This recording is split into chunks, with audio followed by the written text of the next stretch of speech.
ఇశ్రాయేలు జడియకు దూరంలో నుండి నేను రక్షించి ఉన్నాను.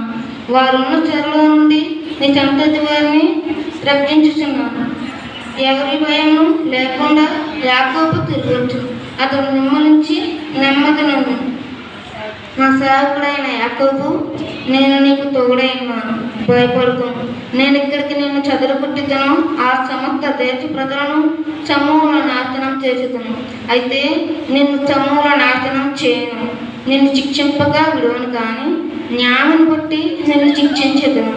అంటే దేవుడు ఏదైతే యాకోబు చేశారో, ఏ మోసం అయితే చేశారో అదే మోసం మరలా తిరిగి లాభంగా కలిగింది.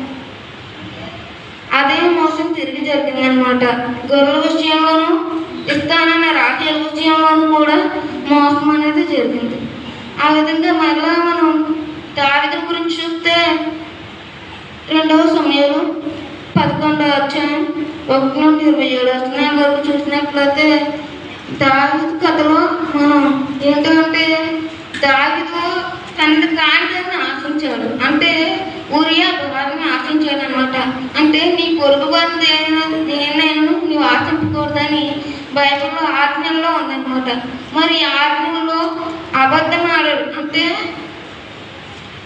తనది కాని వారిని ఆశించాడు అనమాట.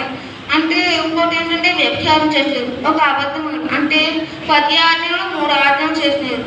మరైతే మనం దావీదుని బట్టి ఏం చూడాలి? దాన్ని బట్టి 10 ఆజ్ఞలు ఏ ఆజ్ఞ అయినా మనం చేసినట్లయితే దాన్ని ఒప్పుకోవాలి. ఇక్కడ దావీదు ఎలా ఒప్పుకున్నాడు అనేది మనం తెలుసుకున్నట్లయితే నాతాను రావడం వల్ల తెలుసుకున్నారు అన్నమాట. 2వ సమూయేలు 12వ అధ్యాయం 15 నుండి వరకు మనం చూస్తే ఇలా నాతాను ద్వారాగా తన యొక్క తప్పును తెలుసుకున్నాడు. ఎలా అంటే మన తప్పును మనకు వివరించి మనం చెప్తే మనం ఒప్పుకోం. ఎందుకంటే ఈ తప్పు నేను చేశానా, నేను ఎక్కడ చేశాను, నువ్వు చూపించు అని అడుగుతారు. దానికి మనం చెప్పలేము. కాబట్టి వాళ్ళ తప్పును మనం ఒప్పించాలి, వాళ్ళ తప్పును మనకు చూపించాలి అంటే, వాళ్ళ పాపాన్ని మనం చూపించాలి అంటే మనం ఏదో ఒక విధంగా చెప్పాలి. అంటే దేవుని వాక్యం ద్వారా మనం ఏదో ఒక విధంగా చెప్తేనే కానీ వాళ్ళు అర్థం చేసుకోరు. కాబట్టి నాతాను కూడా ఒక కథ రూపంలో ఒక ధనవంతుడి గురించి ఇలా చెప్పేసి ఒక కథ చెప్తే అందుకు బట్టి దావీదు తన తప్పును తెలుసుకున్నాడు అనమాట. అంటే ఇది దానికి 4 గొర్రెలకు ప్రతిగా 4 గొర్రెలు చెల్లించాలన్న. అది ఎవరో కాదయ్యా నువ్వే అని చెప్పు. అంటే అక్కడ ఏంటి, దావీదు తప్పు తెచ్చాడు కానీ తను తప్పు తెలుసుకోలేదు. వేరొక రకంగా చెప్తే ఆ తప్పును తెలుసుకున్నాడు అనమాట. ఆ తర్వాత దేవుని దగ్గర పశ్చాత్తాపడి క్షమించుకున్నాడు. తనకి ప్రతి ఎవరైతే తను ఆశించారో ఆ వారికి ఉన్నటువంటి బిడ్డనే మరలా చనిపోయేలా చేసేది. అది శిక్షణ దావీదు అనుభవించారు. ఆ శిక్షణ సరైనదేనయ్యా అన్నాడు. అలాగే కయ్యం కూడా పాపం చేశాడు తన తమ్ముడు చెప్తే. ఆ తర్వాత ఈ పాపం, ఈ యొక్క శిక్ష, ఈ యొక్క శాపం నాకు గొప్పది అంటే ఏంటి అంటే ఆ శిక్షణ మనం అంగీకరిస్తున్నామని అర్థం. అంటే ఆ శిక్షణ సరైనదని మనం అనుకుంటున్నామని అర్థం.